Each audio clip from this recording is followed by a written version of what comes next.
Today, I'll be reviewing Hot Toys' The Wasp from Ant-Man and the Wasp. Stick around.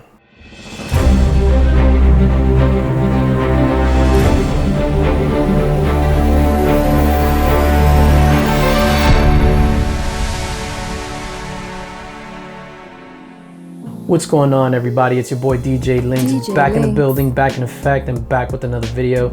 And today I'll be reviewing Hot Toys' The Wasp from Ant-Man and the Wasp, aka Ant-Man 2. So, truth be told, I had no interest in picking this figure up, but then I saw that it was in stock online and I was just like, hey, content. So I did it for you guys. My wallet took a hit just for you.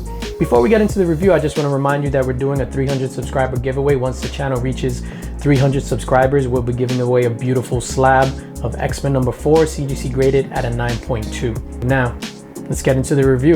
The first thing that we do, like we always do, is take a closer look at the box. Let's go. Taking a closer look at the box, and this box is pretty damn cool. The colors really pop. That yellow and that blue really stand out. You have the Ant-Man and the Wasp logo up top, and then you have the Wasp going sort of diagonal down the front, which is awesome. I don't remember seeing that on a figure box in a long time. And then it says the Wasp in sort of this metallic lettering. So the front of this box is pretty awesome. One other thing of note, this is the first Hot Toys box in a long time that doesn't come in a cardboard sleeve. Taking a closer look at the back of the box, and it says the Wasp there up top, so you know what you're getting. There's no mistaking that this is the box for the Wasp. You have your standard warnings there, very small text, and your addresses for Rebel Base, Secret Base, and the Hot Toys home office. I'm digging that Vertigo-ish design in the background, that if it spins and it's like really trippy, similar to the Twilight Zone. It reminds me of the Twilight Zone, which is, this is pretty cool. But back of the box, pretty awesome. On the side of the box, there's not much going on here. You have the yellowish color up top, that's about 30% of the side, and the brownish color down below, that's about 70% of the side. And that's how my jokes land. 30% of them are good, 70% of them are terrible, but what are you gonna do? It says the Wasp positioning downward, which is odd. It's not positioned diagonal like on the front of the box, but whatever. And then down below is the Wasp's logo, which is crazy how all these characters have their own logo. On this side of the box, the yellowish color takes up the entire side, which is pretty awesome, or almost the entire side, which is pretty awesome. And then the Wasp's logo seems to have moved up top, and then the Wasp text is down below, which is pretty awesome. I'm digging this box.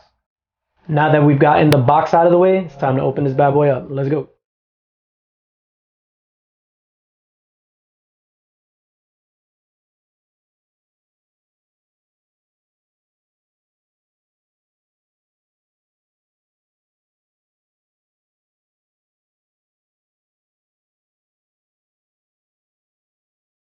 So boom, that is the Wasp free from her cardboard box.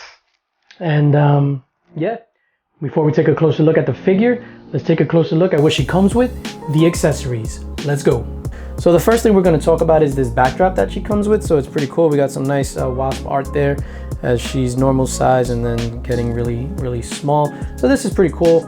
I don't use these things. I know some of the other figures came with it. Specifically, I couldn't remember off the top of my head the Daredevil figures, so the Punisher from Daredevil and also Daredevil from the Netflix series, but I don't use these things. Next up are her wings. So these wings are pretty awesome. So they're translucent. That's pretty cool.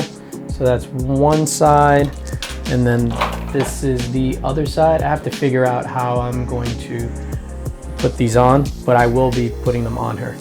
Up next, she has a couple of sets of hands. So she has 7 hands in total. She has 2 fists that are on her, and then she has like this opened type hand thingy, similar to, like, these are similar to the Spider-Man figures.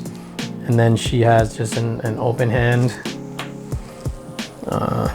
sort of the same thing on her left hand. That's the left, right? Yeah. And then a hand that can hold something. So 7 hands in total. The hands are pretty cool, pretty detailed. So not mad at the extra hands. Next up, she has 2, I guess, backpack wing retractor things. So I'm assuming this is for when the wings are retracted, like in her backpack type deal. And then she has this piece, which I'm assuming holds the wings in place. All right, she also comes with this. I'm actually not sure what this is. It looks like sort of a extra mouthpiece, or I don't know. It's the back of the helmet or something like that. We'll look at the instructions. I'm not sure what this is. She also comes with these little things. So those throwing things that it makes things either larger or smaller. So that's a pretty cool accessory, pretty cool get with this figure. A couple of batteries. I didn't know that this figure had a light up feature, so that's pretty cool. I tend not to put in the batteries on these figures, but hey, whatever. She also comes with this mini version of herself. So this is a pretty nifty feature, a small ass version of the Wasp. I'm actually gonna display this right after this with my Ant-Man figure. And finally, she comes with an extra unhelmeted head sculpt, and looks pretty dope. We're gonna put it on the figure later and take a closer look, but love when figures come with an extra head sculpt. So all in all, she does come with a fairly good amount of accessories. I have to figure out what some of these things are, but yeah, I'm not mad at this. So now that we've taken a closer look at these accessories, let's take a closer look at the base. Taking a closer look at the base, and we're gonna start off with the nameplate, and it has that sort of painted on nameplate, and it says Hope Van Dyne. I'm not too thrilled. I wish it would have said the Wasp, but what are you gonna do? Then on the base itself, the image is pretty awesome. That yellow color really stands out. That yellow sort of like paint splash is awesome. You got the Marvel Ant-Man and the Wasp logo, and then an image of the Wasp there. So overall, this base is pretty cool. I'm liking it. I'm liking the colors.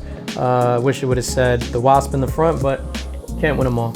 Now, let's take a closer look at the figure. Taking a closer look at the figure herself, and this figure is pretty dope. I'm not mad at it whatsoever. I'm not, you know, jumping over the moon either, but it's pretty cool. The suit looks pretty awesome. The detail is pretty cool. The colors are more muted than what I thought they would have been, but I mean, that's just a costume. We're gonna put on the wings and stuff in a bit, but yeah, the suit is awesome. It's weird, so when you touch here, it's like padded. So there's like a lot of padding there, which is odd. I've never felt that on a figure. Yeah, the detail is pretty awesome. It doesn't seem as pose restrictive as some of the other figures, specifically like Captain Marvel and Iron Spider. But yeah, the detail there, sorry, sorry. Yeah, it's pretty awesome. The suit is pretty awesome. The gauntlets are pretty dope. Very, very detailed figure. The helmet, I don't know if that other piece goes on the back of the helmet as you take a look at it here. That looks really weird if that's just how the helmet is. I don't know. But yeah, man, it's a pretty awesomely detailed figure. It'll probably look better with the wings on and the other stuff, but yeah, it's pretty cool. Love the overlap there of the shoulders.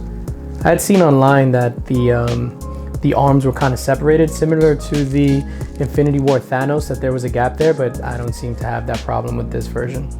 So the helmet is pretty dope. You can see her eyes right through. I'm not gonna put on the light up feature, but it's pretty awesome the way that helmet is. Like I said, just the back of it is pretty odd.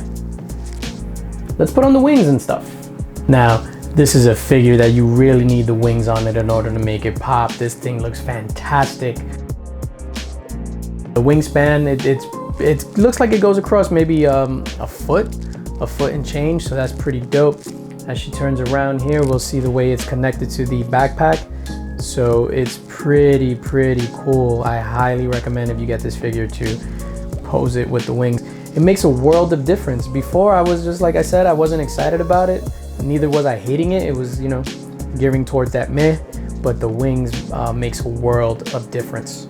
Now, taking a look at the unhelmeted head sculpt, and this thing is simply amazing. This is probably one of the best head sculpts that I have seen of a human on a figure in a long time. It looks exactly like the actress Evangeline Lilly, aka Kate Austin from Lost. Shout out to all the Lost fans out there. This second head sculpt is phenomenal. Phenomenal.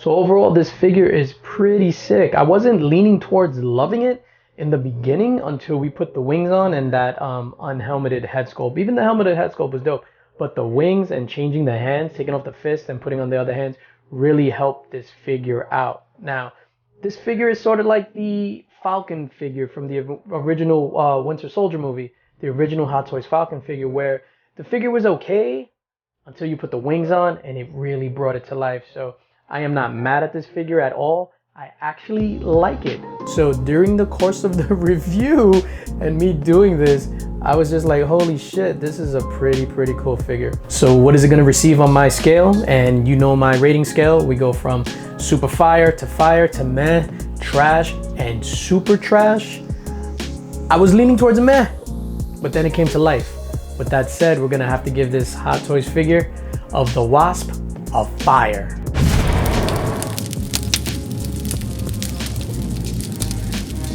So that's gonna do it for me, ladies and gentlemen. As always, make sure you subscribe, like, hit that notification bell, share this video, tell your friends about me. Don't forget about the 300 subscriber giveaway. You can win a beautiful copy of X-Men #4 CGC graded at a 9.2.